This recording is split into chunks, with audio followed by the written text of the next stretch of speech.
Šis raidījums ticis apmaksāts pateicoties Joyces Maiers kalpošanas draugiem un partneriem.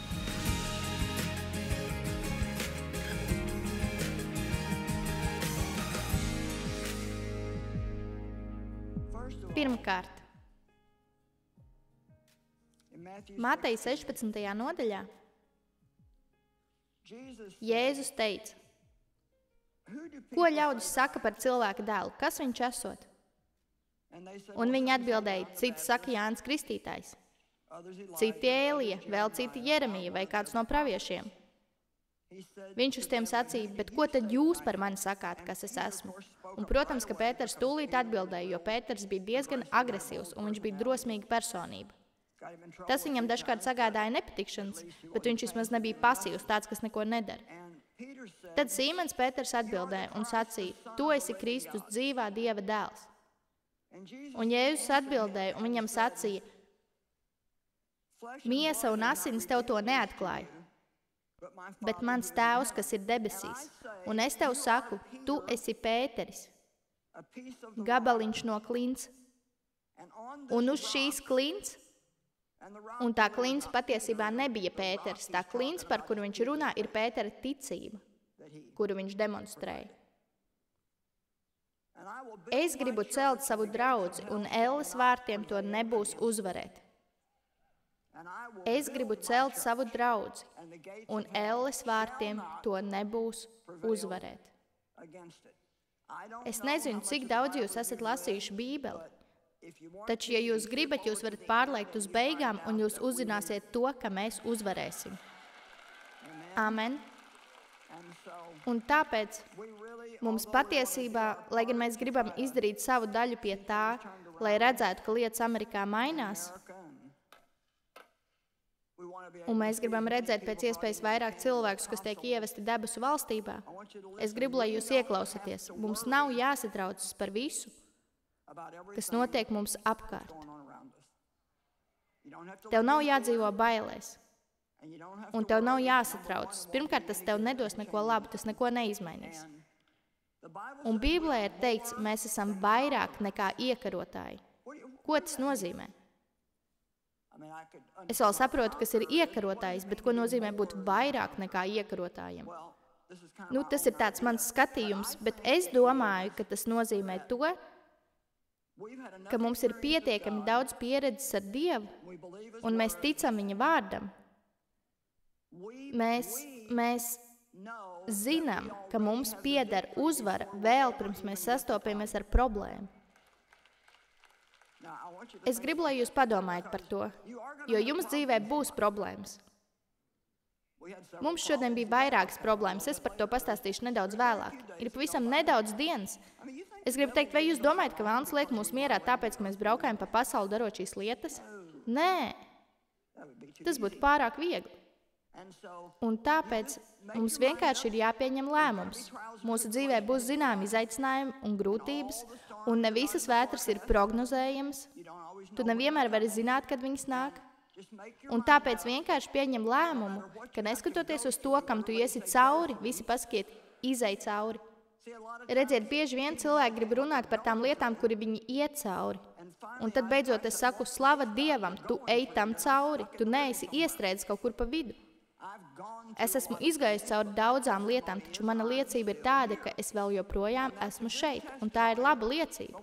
Ja pēc tam, kad esam izgājuši cauri daudzām grūtām lietām, mēs sakam, es vēl joprojām stāvu, es vēl joprojām ticu Dievam, es mīlu Jēzu, es nepadošos. Es būšu tepat un gaidīšu to, kā Jēzus nāc man pakaļ. Redziet, mums nav jābaidās no nepatikšanām, nevienam tās nepatīk. Taču es gribu jūs iedrošināt, lai jūs nedzīvojat bailēs. Un tu vari darīt visu, ko gribi attiecībā uz ziņu lasīšanu un visu to mēslu klausīšanos. Taču es netērētu pārāk daudz laiku uz to, jo lielākā daļa no tā tik un tā nav patiesība. Saprotiet, faktiski ir tā, ka ja nav sliktu ziņu, tad ziņu nav vispār. Un tāpēc vienīgās ziņas, kādas ir sliktas. Un es labāk izvēlos palikt pie labās vēsts. Mums ir jābūt nomodā par tām lietām, kas notiek pasaulē, un par tām muļķībām un dumībām, kādas šobrīd notiek. Taču tas, ka mēs sēdēsim un tankosim par šīm lietām sociālajos tīklos un žēlosimies par to visu, tas neko nepalīdzēs. Mums ir jālūdz un jābalso katrās vēlēšanās, neskatoties uz to, vai tu to gribi vai nē. Ja tu nebalso, tev nav tiesības žēloties. Amen. Taču tev nav jābaidās. Es vienkārši gribu, lai tu to atceries. Tev nav jābaidās.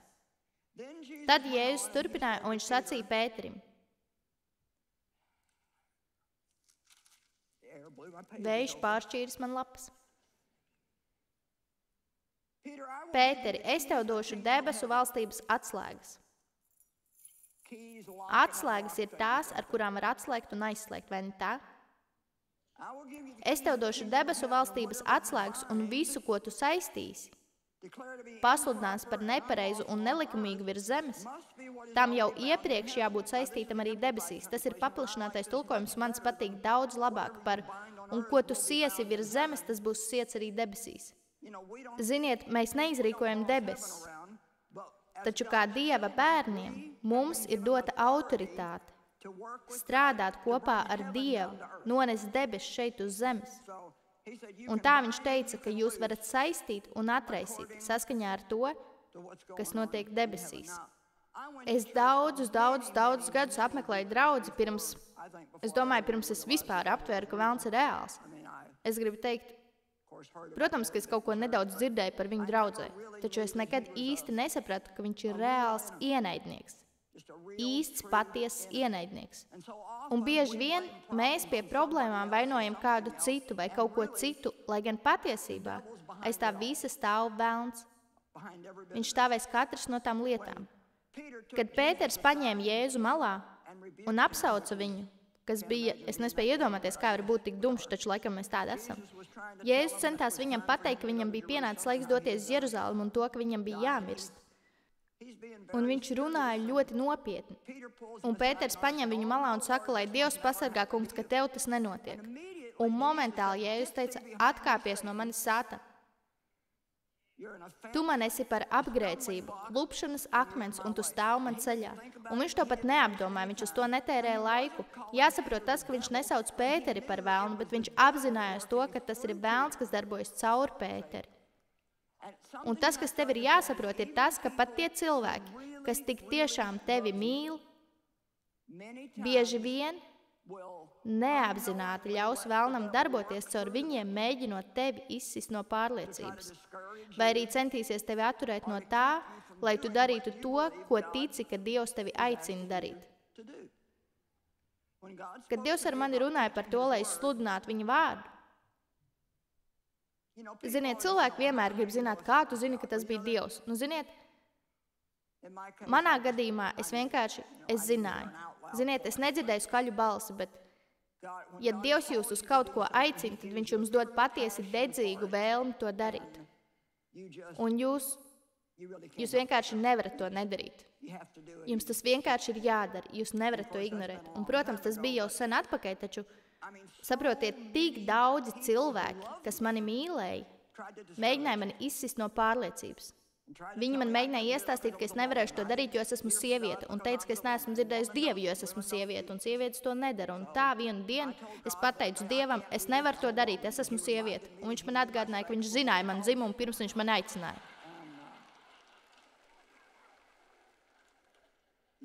Jums jāsaprot, ka dažas no tām lietām, ko Pāvils teica, balstījās uz tā laika kultūru. Un es vienkārši gribu, lai jūs to paturat prātā, ka es nesaku, nekad neieklausieties nevienā, bet iespējams, ka šodien te ir kāds, kam priekšā ir nopietni lēmumi attiecībā uz savu dzīvi. Un ir labi saņemt padomu, ja tas nāk no pareizajiem cilvēkiem. Bībelē ir teikts, neseko bezdievīgā padomam, bet vairāk par jebkuru citu tev ir jāklausa Dievam.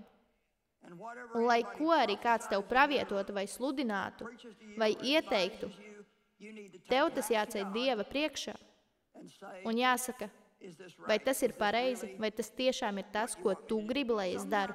Reizēm mēs pārāk paļaujamies uz citiem cilvēkiem. Amen.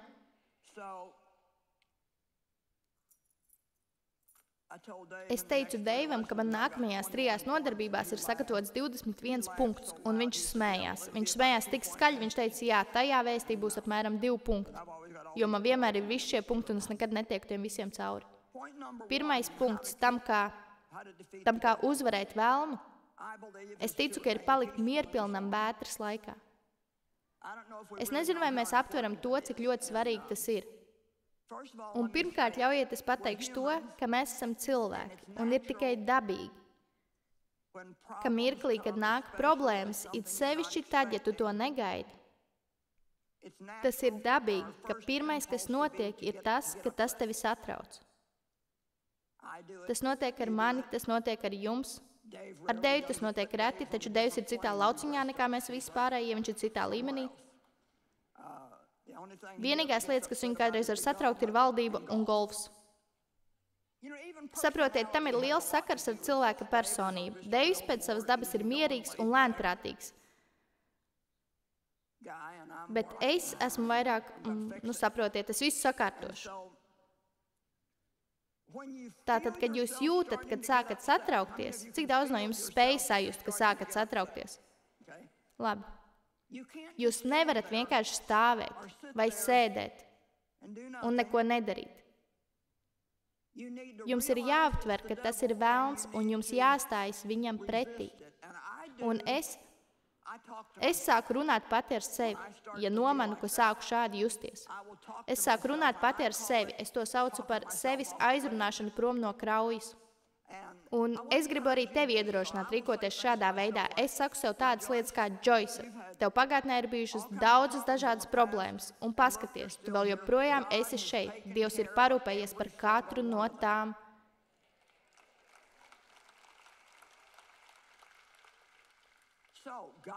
Dievs ir uzticams. Un atceries savas pagātnes uzvaras. Pagātnes uzvaru atcerēšanos dod neaprakstāmu spēku mirklī, kad tu sastopies ar jaunu izaicinājumu savā dzīvē. Tas ir viens no iemesliem, kāpēc es pierakstu šīs lietas.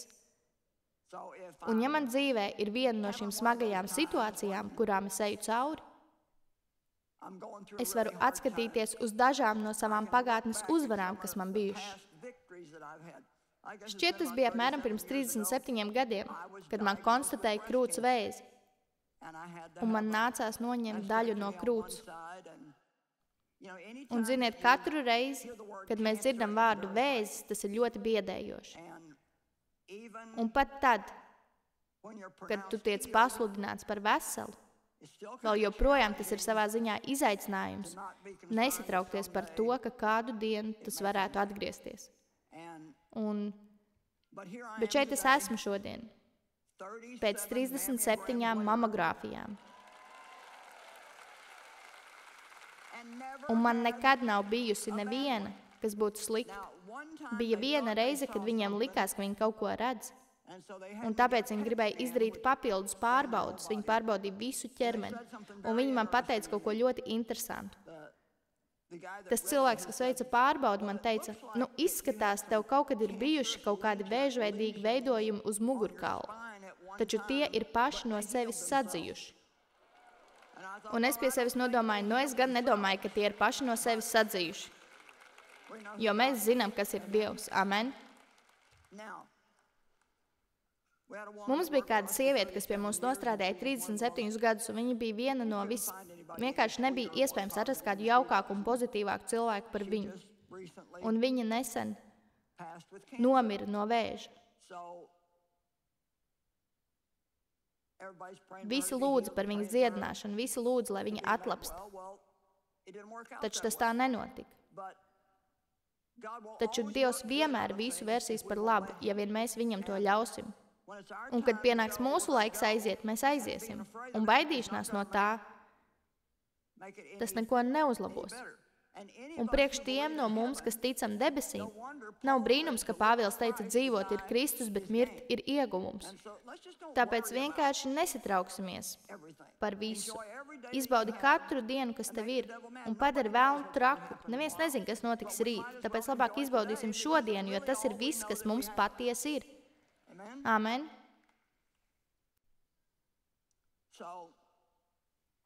Un viss cauri Bībelē ir teikts, ka ja mēs paliksim mierīgi dzīves vētras laikā, tad tas miers ir viena no atslēgām. Tikai viena tāda atslēga ir daudz, taču tā ir viena no atslēgām, kas ievedīs velnu apjukumā. Skatieties, ja viņš dara visu iespējamo, lai radītu tevī satraukumu un lai tevi iebiedētu, bet tu paliec mierā un turpini mīlēt Dievu, tad ko gan vēl viņš var darīt? Viņš vairs nezina, ko darīt. Un es nezinu, kā ir ar tevi, bet personīgi man patīk ievest velnu apjukumā. Romiešiem 16:20 ir teikts, miera Dievs drīzumā samīs sātanu apakš jūsu kājām. Miera Dievs. Miers ir tas, kas sakauj velnu. Efeziešiem 6. nodaļā, tā ir nodaļa, kurā tiek runāts par bruņojumu, ko Dievs mums ir devis, lai tas mūs pasargātu cīņas laikā. Un man patīk, kas tur ir pateikts. Tur ir teikts, uzvelciet taisnumu. Aplieciet un savelciet patiesības jostu, uzvelciet savas miera kurpes. Šis vārds uzvelciet. Katru reizi, kad es to redzu savā Bībelē, es apvelku apli tam apkārt, jo tas man atgādina, ka tas prasīs zināmu darbību no manas puses. Redziet, Dievs mums dod daudzas lietas, taču mēs nedaram savu daļu, lai gan mums ir jādara sava daļa. Dievs nedarīs pilnīgi visu mūsu vietā. Viņam ir sava daļa, un mums ir sava daļa. Un ja mēs nedaram savu daļu, tad viņš nedarīs savu daļu. Un ļoti bieži ir tā, ka ja jums ir problēma, un jūs lūdzat Dievam, ko darīt, vai arī jūs lūdzat, lai viņš tiek galā ar to problēmu, tad viņš jums parādīs kaut ko, kas jums ir jādara. Vai arī kādas durvis, ko jūs nejauši esat atvēruši. Un mēs visi to daram laiku pa laikam. Un mums ir jāsakārto, lai Dievs varētu atrisināt tās problēmas. Daudzkārt, kad jūs esat slimi, un man tā ir bijis atkal un atkal, es lūkšu ne tikai, lai Dievs mani dziedina, bet prasīšu, vai ir kaut kas tāds, ko es daru, kas to izraisa. Un bieži vien tas ir kaut kas pavisam vienkāršs. Man bija kādas problēmas ar muguru. Man špricēja kortizonu, es darīju to un darīju šo un vēl kaut ko.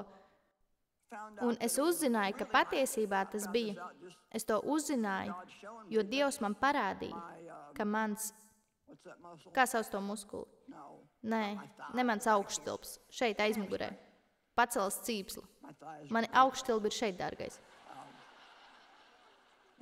Izrādījās, ka man pacels cīpsli tajā pusē, kur man sāpēja mugura, bija ļoti nospriegota.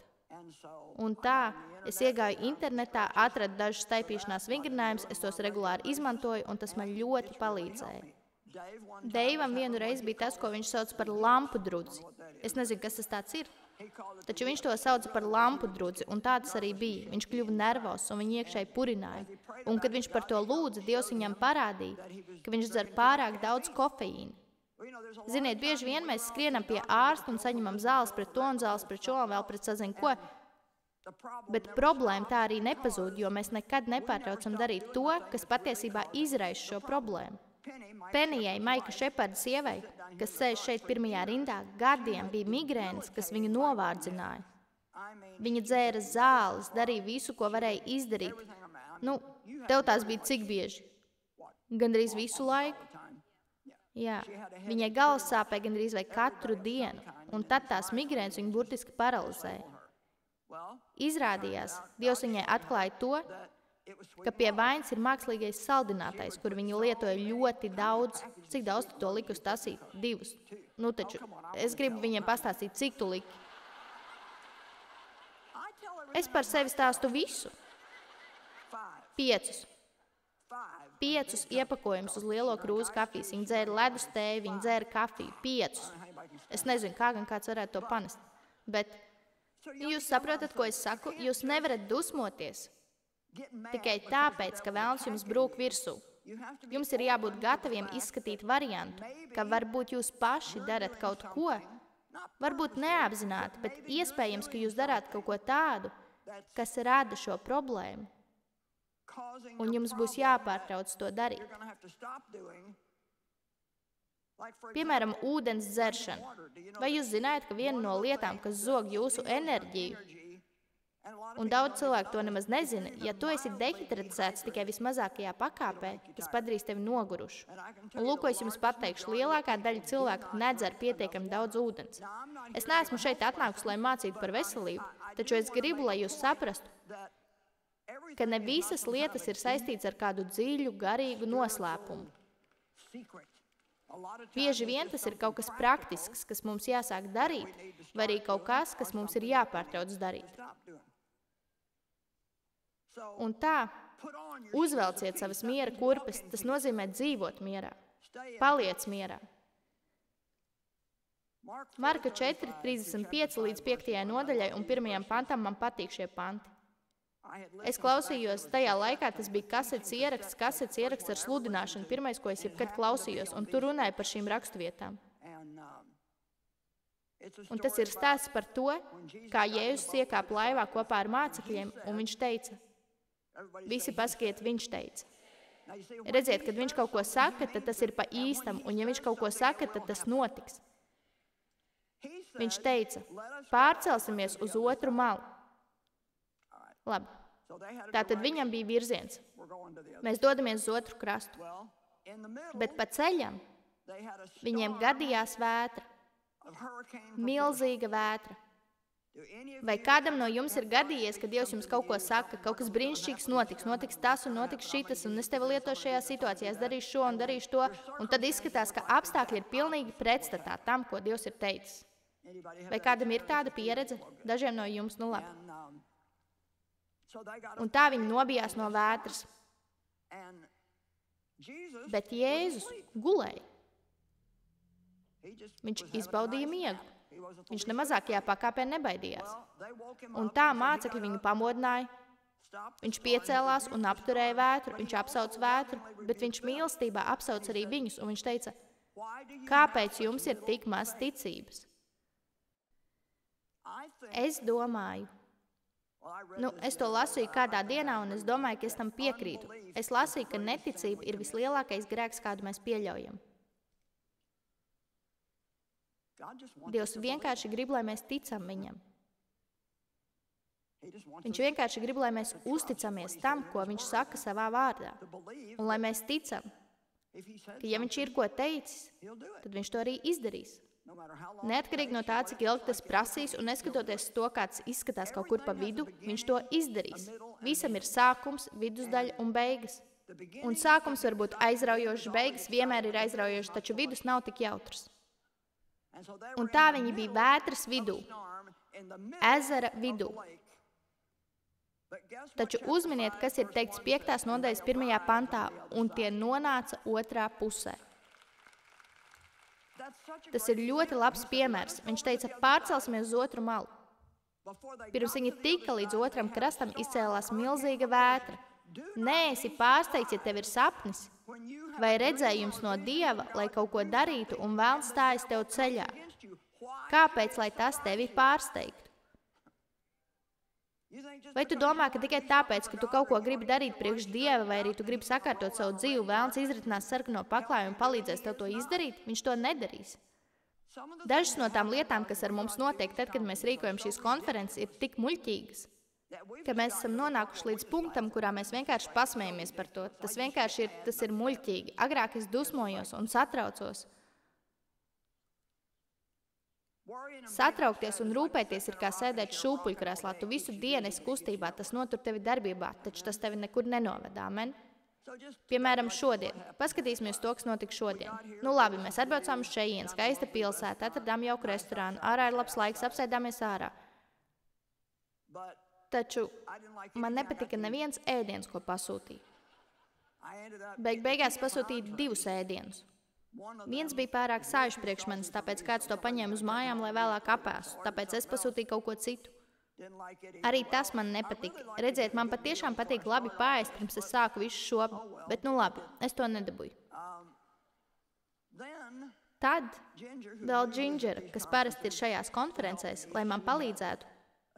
Kāds nomira no viņas ģimenes, un viņi nevarēja ierasties šajā nedēļas nogalē. Un tad vēl Mets, kas parasti nāk un daudz ko dara uz skatuves, un parūpējas par visām niansēm, lai es neapjuktu darot to, ko es daru. Viņa lidojums tika atcelts. Un līdz ar to viņš nebūtu varējis ierasties ātrāk kā tikai rīta pēcpusdienā. Līdz ar to mēs teicām, vienkārši brauc uz mājām un labi pavadi laiku šeit, tu mums vairs neko palīdzēt nevar. Un tā mums nācās visu pārplānot. Mēs noīrējām 2 automašīnas, 2 apvidus mašīnas, un vienai no tām nobruka ātrumkārba. Un tā saprotiet, es gribu teikt, konference pat vēl nav sākusies. Mēs pat vēl neesam saģērbušies. Un tā, patiesībā mēs šīs lietas pierakstam visa gada garumā, un gada beigās mēs apsēžamies un vienkārši izskatām to visu. Atceries, ka mums nācās 45 minūtes gaidīt gaitnī, līdz kamēr viņi atnāca un atslēdz durvis, jo tās atslēgas, ko viņi mums iedeva no viesnīcas numuriņiem, nestrādāja. Es nezinu, ko viņi ar tām dara pēc tam, kad jūs izrakstaties no viesnīcas, bet viņi pārliecinās par to, ka apakaļistabiņā jūs vairs netiksiet. Labi, manuprāt, šeit Marka evaņģēlijā ir kāda lieta, kas ir svarīga. Man nav laika par to sludināt. Bet 35. pantā ir teikts, un viņš tiem saka, tanī dienā vakaram metoties, pārcelsimies uz otru malu. Un pēc tam nākamā lieta, ko viņš pateica, ir kas tāds, par ko nekad neesmu sludinājis. Es nevaru teikt, ka neviens par to nekad nav sludinājis, jo esmu pārliecināta, ka kāds to ir darījis, bet es kaut kādu iemeslu dēļ nekad nebiju to pamanījusi. Un atstājuši cilvēku pūli. Un redziet, reizēm ieklausieties tajā, ko es saku, ja tu gribi pārcelties uz otru pusi, tev ir jāatstāj cilvēku pūlis. Lūk, ko es tev teikšu, ja tu gribi būt uzvarošs cilvēks, ja gribi būt uzvarošs kristietis, ir reizes, kad tev ir jābūt gatavam būt vientuļam.